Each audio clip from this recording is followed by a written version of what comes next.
जय हिंद फ्रेंड्स। तो हाजिर हूं मैं सामने आपके और आज लाया हूं आप लोगों के लिए पार्ट नंबर 5 हमारी सीरीज का, जो कि कैंप असिस्टेंट के लिए है, यूपीपीसीएल 2022 एग्जाम्स के लिए।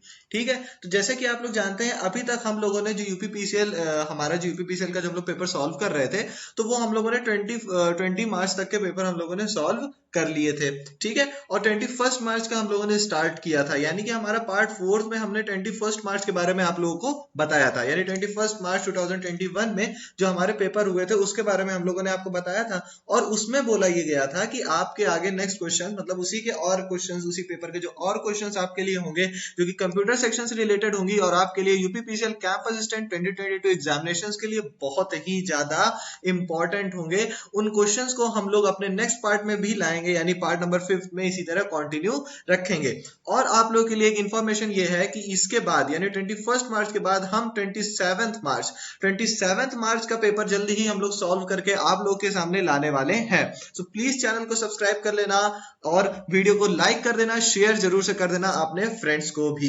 ठीक है, तो बिना टाइम गवाए हुए आज के वीडियो की तरफ चलते हैं और सबसे पहले ये जानते हैं कि आज के क्वेश्चंस कहां से हैं। आज के क्वेश्चंस 21 मार्च के ही फर्स्ट शिफ्ट के क्वेश्चन पेपर के ही हैं, और उसको हम लोगों ने और आगे बढ़ाया। यानी जहां तक लास्ट क्वेश्चन किया हुआ था, हमने लास्ट क्वेश्चन हमने 13 तक किए हुए थे, और आगे के आज नेक्स्ट 13 क्वेश्चन हम लोग करने वाले हैं यूपीपीसीएल एग्जाम 2021 को जो हुआ था हमारा। ठीक है, यानी लास्ट ईयर का जो पेपर हुआ था। तो चलिए आज की वीडियो की तरफ चलते हैं। आप जुड़े हैं मिशन विद आकाश के साथ, मैं शिवांशर आपका।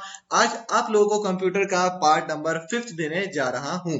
तो आज का जो हमारा फर्स्ट क्वेश्चन है, अरे बाप रे, ये तो काफी बड़ा आ गया पहला ही क्वेश्चन। ठीक है, हमको डरना नहीं है, हम आसानी से और एकदम पेशेंस के साथ ये वाला क्वेश्चन पढ़ते हैं। ठीक है, which of the following is not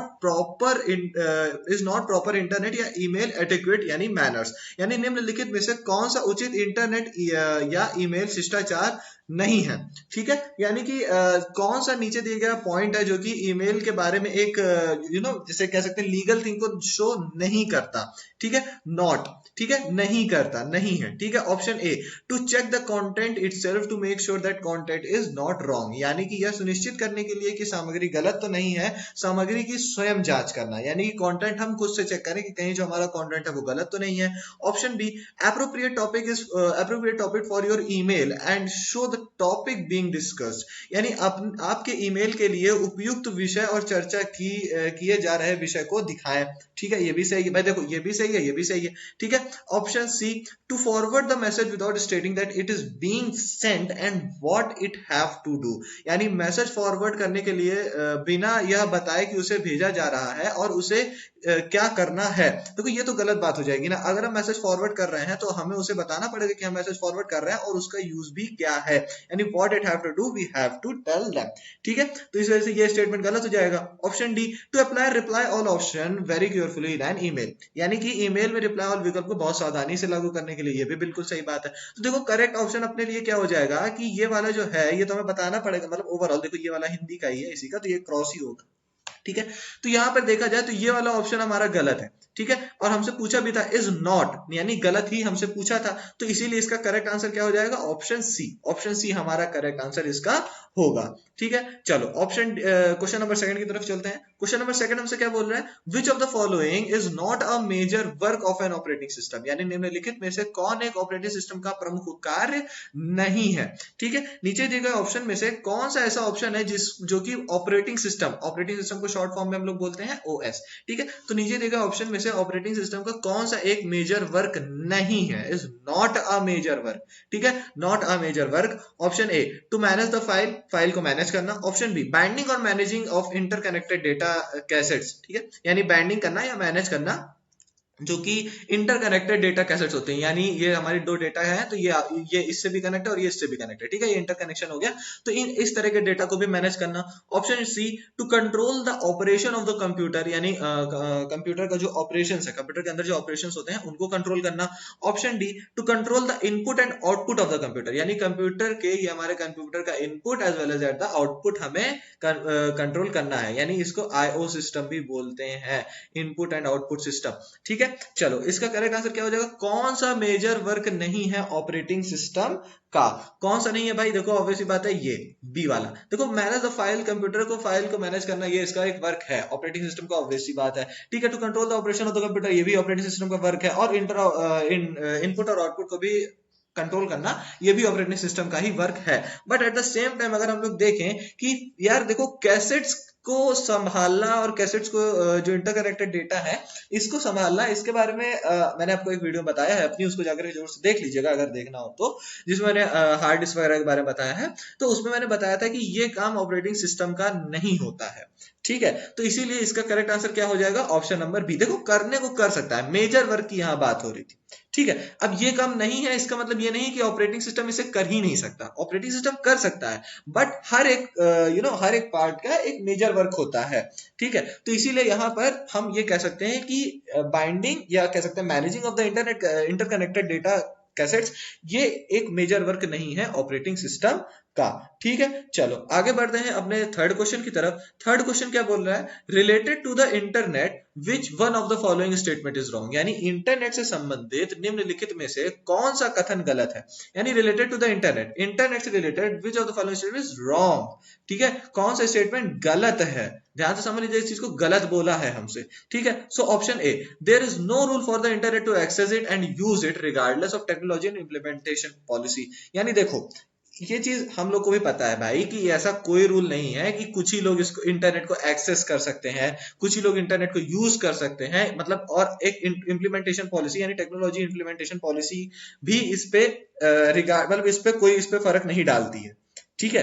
तो कहने का मतलब ये है कि ऐसा तो कोई नियम नहीं है ना कि हम इंटरनेट को एक्सेस नहीं कर सकते या इंटरनेट को यूज नहीं कर सकते, ठीक है। तो इसीलिए ये वाला जो स्टेटमेंट है ये हमारे लिए सही है, ठीक है। इंटरनेट से अगर देखा जाए, इंटरनेट के उसमें देखा जाए, इंटरनेट के संदर्भ में देखा जाए, हिंदी में बोले तो ये क्या है, एकदम हमारा स्टेटमेंट इंटरनेट के लिए सही है, ठीक है। ये हम जो चाहेगा वो इसे एक्सेस कर सकता है, जो चाहेगा वो इसे यूज कर सकता है regardless of technology implementation policy, ठीक। Option B, the internet uses a standard internet protocol called hypertext markup language, यानी इंटरनेट क्या करता है, एक इंटरनेट ऑब्वियसली बात है इंटरनेट प्रोटोकॉल यूज करता है जिसको हम लोग बोलते हैं hypertext markup language, that is HTML, ठीक है। ये भी स्टेटमेंट सही है भाई।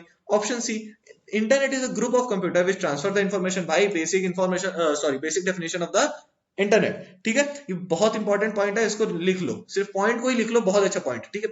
And option D, there are millions of small household educational commercial and government networks of the internet. देखो भाई यहां पर मैटर फंस गया, देखो ऐसा नहीं है कि एजुकेशनल कमर्शियल या गवर्नमेंट के नेटवर्क नहीं होते हैं, ठीक है, होते हैं, लेकिन हाउस होल्ड के तो नहीं होते हैं ना, एंड ड्यू टू दैट ये पॉइंट गलत हो जाएगा और यही हमारा रिक्वायर्ड पॉइंट होगा, यानी इसका जो रिक्वायर्ड पॉइंट होगा वो होगा, करेक्ट आंसर इसका क्या होगा, ऑप्शन डी। अब ऑप्शन डी क्यों होगा, ऑप्शन डी इसीलिए होगा क्योंकि हमारा ऐसा एजुकेशनल नेटवर्क हो सकता है, कमर्शियल नेटवर्क हो सकता है, गवर्नमेंट नेटवर्क हो सकता है, बट हाउस होल्ड ऐसा नेटवर्क नहीं होता, ठीक है। इसी वजह से हमारा रिक्वायर्ड ऑप्शन क्या हो जाएगा, ऑप्शन नंबर डी, ठीक। चलो आगे बढ़ते हैं अपने फोर्थ पॉइंट की तरफ। फोर्थ पॉइंट क्या बोल रहा है, when a blank cell is in a spreadsheet is filled with a decimal number such as 345.67 then there will be then where it will it be align, यानी कि हमसे क्या बोल रहा है, जब स्प्रेडशीट में रिक्त सेल को दशमलव संख्या से भरा जाता है जैसे कि 345.67, तो इसे कहां संरेखित किया जाएगा, हमसे ये बोल रहा है कि भाई ये हमारी स्प्रेडशीट की एक सेल है, ठीक है, ये एक सेल है, ठीक। अब इस सेल पे हम एक डेटा डालना चाहते हैं जो कि पॉइंट वाला है, पॉइंट वाला कहने का मतलब 345.67, ठीक है, ये नंबर है, हम इसको इसमें डालना चाहते हैं। अब अगर हम इसको इसमें डाल देंगे तो ये जो सेल है, ये सेल इस नंबर को किधर लेगा, मतलब कि ये इसको इसके बॉटम में दे देगा, ये इसको इसके टॉप में प्लेस दे देगा, ये इसको राइट में प्लेस दे देगा, ये इसको लेफ्ट प्लेस दे देगा, या इसको मिडिल में प्लेस दे देगा, हमसे ये पूछ रहा है, ठीक है। तो option A left, option B right, option C middle, या फिर option D none of these. तो ऑब्वियस ही बात है भाई, आप लोगों को ये चीज पता होगी, जो लोग MS Excel यूज कर रहे हो, मतलब यूज किए हो एक दो बार, तो वहां पर क्या होता है, हम जब भी कोई इंफॉर्मेशन उसमें एंटर करते हैं, जब भी हम कोई इंफॉर्मेशन उसमें एंटर करते हैं तो वो किधर की तरफ खिसक जाता है, राइट की तरफ, किधर की तरफ शिफ्ट हो जाता है, राइट की तरफ हमेशा वो शिफ्ट हो जाता है, या कह सकते हैं खिसक जाता है ऑटोमेटिक। बट अगर हम चाहें तो सेल के सेटिंग में जाकर के इसका अलाइनमेंट हम लोग चेंज कर सकते हैं। ठीक है, चलो आगे बढ़ते हैं अपने फिफ्थ क्वेश्चन की तरफ। यार फुल फॉर्म मैं अपने हर वीडियो में बोलता हूँ भाई, फुल फॉर्म प्रिपेयर कर लो। देखो फुल फॉर्म आ गया, फुल फॉर्म बहुत जरूरी होता है, फुल फॉर्म बहुत इंपॉर्टेंट है, इस पर टिक कर लो भाई। मोस्ट इंपॉर्टेंट स्टार स्टार जो जो जिस तरह बनाते हो सब बना लो। What is the full form of SEO, यानी एसईओ का फुल फॉर्म क्या है? देन फर्स्ट ऑप्शन क्या है? Search engine operation, B search engine optimization, C spider engine operation, या फिर D simple engine operation. Correct answer क्या हो जाएगा इसका? यानी कि हमारे एसईओ भाई साहब का फुल फॉर्म क्या होता है? ठीक है, तो इसका करेक्ट आंसर हो जाएगा option number D, that is simple engine operation. ठीक है, सिंपल इंजन ऑपरेशन इसका करेक्ट आंसर हो जाएगा।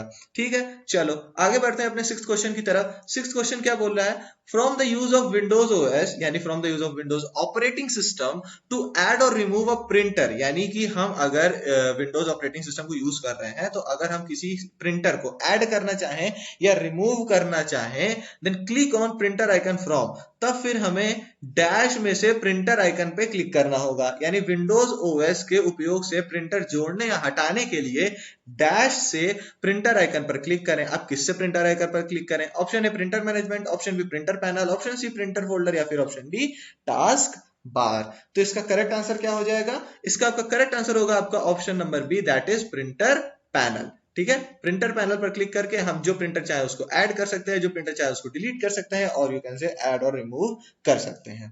ठीक है, चलो आगे बढ़ते हैं अपने सेवंथ क्वेश्चन की तरफ। सेवंथ क्वेश्चन क्या बोल रहा है? Which of the following is not a web browser, निम्न में से कौन एक वेब ब्राउजर नहीं है? ठीक है, तो देखो अब ये चीज समझ लेना कि वेब ब्राउजर कौन सा नहीं है, ये पूछ रहा है, ध्यान से ये चीज समझ लेना। Option A Chrome, option B Safari, option C Ubuntu, या फिर ऑप्शन डी इंटरनेट एक्सप्लोरर। अब एक चीज, ये आप लोगों का होमवर्क है, क्वेश्चन नंबर डालिएगा, क्वेश्चन नंबर 7 है ये। ठीक है, क्वेश्चन 7 डालने के बाद अदर ए बी सी और D, anyone which of the following, मतलब आप जो भी डालना चाहें वो आप डाल सकते हैं, और क्वेश्चन के साथ साथ इसका आंसर जरूर से मेरे को दीजिएगा। ठीक है, चलो आगे बढ़ते हैं अपने 8th क्वेश्चन की तरफ। 8th क्वेश्चन क्या बोल रहा है? The operating system hides the dash from its user, यानी ऑपरेटिंग सिस्टम डैश को अपने उपयोगकर्ताओं से छुपाता है। अरे बाप रे, अब यहाँ पर आप लोगों को क्या लग रहा होगा? अरे भाई ऑपरेटिंग सिस्टम तो हम लोग के साथ फ्रॉड करने लगा, स्कैम है ना? नहीं नहीं, स्कैम नहीं, सुनना पहले क्या छुपाता है, तुम्हारे अच्छे के लिए ही छुपाता है। ठीक है, भड़क जाते हो पहले ही। ठीक, the operating system hides the dash from its user. अब ऑपरेटिंग सिस्टम क्या हाइड करता है अपने यूजर्स से? तो option A input output device, option C CPU, option B CPU, option C hard software, या फिर ऑप्शन डी हार्डवेयर। क्या छुपाता है अपने यूजर्स से? क्या छुपाता है? जल्दी से, बहुत ही सस्पेंस वाला क्वेश्चन है ये भाई। ये क्या छुपाता है ऑपरेटिंग सिस्टम? हमको तो पता ही नहीं था आज तक, देखो हम बता रहे हैं क्या छुपाता है। ठीक है, क्या छुपाता है? हार्डवेयर। ठीक है, हार्डवेयर छुपाता है। कहने का मतलब ये ऐसा नहीं है कि वो अपने ऑपरेटिंग सिस्टम के अंदर अपने उसको क्या बोलते हैं कीबोर्ड के अंदर डाल लेगा अपने अंदर। ठीक है, ऐसा नहीं करता, बट कीबोर्ड के अंदर की जो फंक्शनिंग है, ठीक है, कैसे वो फंक्शन करके हम प्रेस कर रहे हैं वो सामने हमारे डेस्कटॉप या हमारी स्क्रीन पर आ जाता है। इस चीज को वो छुपाए रखता है, जिसकी वजह से हमको लगता है कि यार ये तो बहुत ही ज्यादा स्मूथली वर्क कर रहा है। सो अल्टीमेटली हम ये कह सकते हैं कि वो हमारे फायदे के लिए ही छुपाता है। ठीक है, चलो आगे बढ़ते हैं अपने 9th क्वेश्चन की तरफ। अरे बहुत बड़ा क्वेश्चन आ गया ये तो, चलो पढ़ते हैं आराम से। ठीक है, a cell on the spreadsheet is labelled as south east, यानी कि देखो हमारी एक स्प्रेडशीट थी, ये हमारी प्यारी सी एक मान लो स्प्रेडशीट हमने बना दी ऐसे ऐसे ऐसे करके, ये ठीक है, ये एक स्प्रेडशीट बन गई। ठीक है, अब ये एक स्प्रेडशीट बन गई और हमसे क्या कह रहा है कि हमने इस एक स्प्रेडशीट पर हमने कहीं पर भी लिख दिया, क्या लिख दिया? साउथ और ईस्ट। ठीक है, साउथ ईस्ट हमने लिख दिया, and it is in bold format, और ये किस फॉर्मेट में है? बोल्ड फॉर्मेट में है। ठीक है, by which command the bold format will be converted to normal mode, that is it will be unbolded. यानी कि स्प्रेडशीट पर एक सेल को दक्षिण पूर्व के रूप में लेबल किया गया है। ठीक है, इनमें से किसी एक सेल को साउथ ईस्ट यानी दक्षिण पूर्व में हमने लिख दिया है, और यह बोल्ड प्रारूप में है, और ये जो लिखा है हमने ये क्या है? एज अ बोल्ड फॉर्मेट में है। और अब हमसे ये पूछ रहा है कि बोल्ड फॉर्मेट को कैसे नॉर्मल मोड में कन्वर्ट किया जाएगा, यानी इसे अनबोल्ड किया जाएगा, यानी किस फॉर्मेट के थ्रू हम इसको अनबोल्ड कर दें, यानी नॉर्मल मोड में कन्वर्ट कर दें। Option A control I, option B control U, option C control B, option D control R. अब हमसे ये पूछ रहा है कि भाई किस चारों ऑप्शन में से किस शॉर्टकट का यूज करके हम इसको अनबोल्ड करेंगे। ठीक है, तो भाई सिंपल सी बात है, जिससे बोल्ड होता है उसी से अनबोल्ड भी होता है। देखो यहाँ पर कंट्रोल प्लस बी होगा। ठीक है, ठीक है, तो देखो हमारा रिक्वायर्ड आंसर क्या हो जाएगा, option number C, that is control plus B. क्योंकि होता क्या है, अगर हमने मान लेते हैं ए लिखा, ठीक है, हमने क्या लिखा, ए लिखा, और हम देखो पहले नॉर्मल लिखो ए, ठीक, ये नॉर्मल ए लिखा, ये नॉर्मल था यानी अनबोल्डेड था ये, और हमने यहां पर इसको प्रेस कर दिया कंट्रोल प्लस बी। अब ये कंट्रोल प्लस बी क्या करेगा पता है, इसको बोल्ड फॉर्मेट में कन्वर्ट कर देगा। इसको किस फॉर्मेट में कन्वर्ट कर देगा, बोल्ड फॉर्मेट। और अगर हम चाहते हैं कि ये बोल्ड फॉर्मेट से नॉर्मल फॉर्मेट में आ जाए, तब भी हमें कंट्रोल प्लस बी को ही प्रेस करना है। ठीक है, चलो आगे बढ़ते हैं अपने 10th क्वेश्चन की तरफ। 10th क्वेश्चन क्या बोल रहा है, to copy and paste a statement in the different part of the same document which is used इन।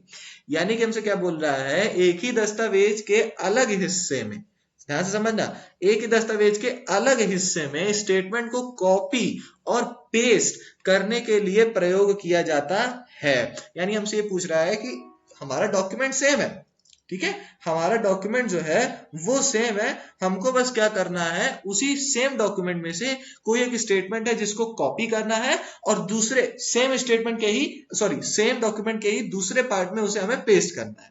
ठीक है, यानी ये डॉक्यूमेंट है मान लो हमारा, ठीक, ये हमारा बड़ा सा डॉक्यूमेंट है, यहां पे लिखा था ए, हमें इसी ए को इधर भी लिखना है। ठीक है, इसी ए को हमें पेस्ट करना है यहां पर। तो हम क्या करेंगे भाई, हम क्या करेंगे, ऑप्शन ए सिलेक्ट करेंगे, कॉपी करके पेस्ट कर देंगे। ऑप्शन बी कट करेंगे, कॉपी करके पेस्ट कर देंगे। ऑप्शन सी सिलेक्ट करेंगे, एडिट करेंगे, फिर पेस्ट करेंगे। या फिर ऑप्शन डी कॉपी करेंगे, फिर कट करेंगे, फिर पेस्ट करेंगे। ठीक है, तो करेक्ट आंसर इसका हम लोग क्या करेंगे भाई, देखो सबसे पहले कॉमन सेंस लगाओ। सबसे पहले इसको क्या करोगे, सबसे पहले इसको सिलेक्ट करोगे, उसके बाद इस पे कॉपी प्रेस करोगे, उसके बाद जहां तुम्हें पेस्ट करना है वहां पर कर्सर ले जाओगे और वहां पर पेस्ट कर दोगे। ठीक, सो ओवरऑल सबसे पहले हमने सिलेक्ट करा, सबसे पहले हमने क्या करा, सिलेक्ट करा, उसके बाद कॉपी किया, उसके बाद क्या किया, कॉपी किया, एंड देन उसके बाद हमने पेस्ट किया। ठीक है, तो इसीलिए अपना रिक्वायर्ड ऑप्शन क्या हो जाएगा, option A, that is select then copy and then last paste. ठीक है, चलो आगे बढ़ते हैं अपने 11th क्वेश्चन की तरफ। 11th क्वेश्चन क्या बोल रहा है, which of the following alignment is not possible in any document. Important question, अच्छा क्वेश्चन। ठीक, क्या कह रहा है हमसे, निम्नलिखित में से कौन सा संरेखण किसी भी दस्तावेज में संभव नहीं है। यानी कौन सा ऐसा अलाइनमेंट है जो कि पॉसिबल ही नहीं है किसी भी वर्ड डॉक्यूमेंट पर या किसी भी डॉक्यूमेंट पर। मान लो ये हमारी एक स्प्रेडशीट, स्प्रेडशीट पर ये हमारी डिफरेंट डिफरेंट सेल्स हैं। अब इन सेल्स पर कौन सा अलाइनमेंट पॉसिबल ही नहीं है। ठीक है, option A zigzag, option B left, option C right, या फिर ऑप्शन डी सेंटर। देखो हम लोगों को पता है सेंटर में भी अलाइन कर सकते हैं, राइट यानी लेफ्ट में भी अलाइन कर सकते हैं, राइट में भी अलाइन कर सकते हैं। भैया ये जिगजैग क्या है, हैं? एक यहाँ लिखोगे, एक यहाँ लिखोगे, एक यहाँ लिखोगे, एक यहाँ लिखोगे, भैया ऐसा कुछ पॉसिबल नहीं होता है। इसीलिए अपना required option option A, that is zigzag. Zigzag is not possible in any document. ठीक है, चलो आगे बढ़ते हैं 12th क्वेश्चन की तरफ। 12th क्वेश्चन क्या बोल रहा है, if an email is written and not sent to any user। Important question, बहुत अच्छा क्वेश्चन है। हमसे कह रहा है कि अगर कोई ईमेल हमने बनाया और उसको फिर हमने सेंड ही नहीं किया किसी को, and not send to any user, it is normally shifted to which folder. तब फिर ये किस फोल्डर में शिफ्ट हो जाता है, यानी किस फोल्डर में ऑटोमेटिकली चला जाता है। तो क्या बोल रहा है, इसको हिंदी में एक बार समझते हैं। यदि कोई ईमेल लिखा जाता है और किसी उपयोगकर्ता को नहीं भेजा जाता है, तो उसे समान रूप से किस फोल्डर में स्थानांतरित कर दिया जाता है। Option A draft, option C, option B sent, option C archive, या फिर ऑप्शन डी इनबॉक्स। तो करेक्ट आंसर इसका क्या हो जाएगा, देखो ये चीज सबको पता है कि अगर हम लोग कोई भी ईमेल लिखते हैं और हम लोग रैंडमली गलती से भी हो गया या जानबूझ करके कभी हमने क्या कर दिया, उसको हमने बैक प्रेस कर दिया या फिर होम प्रेस कर दिया, ठीक है, तो वो ऑटोमेटिकली क्या होता है, ऑटोमेटिकली वो जा करके आपके ड्राफ्ट में सेव हो जाता है। That is option A.